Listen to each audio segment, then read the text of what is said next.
T shirt পরে নামাজ পড়ি, আমরা হাতা খোলা থাকে, অর্থাৎ হাফ হাতা যেটাকে আমরা বলি, হাফ হাতা টি শার্ট পরে নামাজ আদায় করাটা আসলে এটার বিধান এক্ষেত্রে আমরা প্রথম যে মাসলাটা আপনি জিজ্ঞেস করেছেন যে মানে কনুই বের করে নামাজ পড়া, আসলে নামাজের মধ্যে সকল অঙ্গকে ঢাকা এটা কিন্তু নামাজের আদাব, নামাজের সৌন্দর্যতা।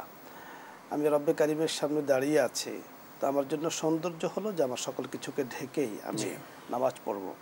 তো বিনা প্রয়োজনে আপনি টি শার্ট হোক অথবা হাফ এই পরিমাণ গেঞ্জি আছে সেই ধরনের গেঞ্জি হোক, আবার অনেকেই নামাজকে পড়ে দেখা যাচ্ছে যে গামছা একটাকে কাঁধে দিয়ে কোনো রকম ঢেকে নামাজ পড়ে। আসলে এগুলো বিনা প্রয়োজনে এগুলো একেবারে উচিত না নামাজের জন্য, নামাজের সৌন্দর্যতা সম্পূর্ণ খেলাপ। আর মাসআলা আসলে ওটি যে প্রয়োজন ছাড়া যদি কেউ এই ধরনের পোশাক পরে নামাজ পড়ে, নামাজ হয়ে যাবে কিন্তু এটা মাকরুর পর্যায়ে চলে যাবে।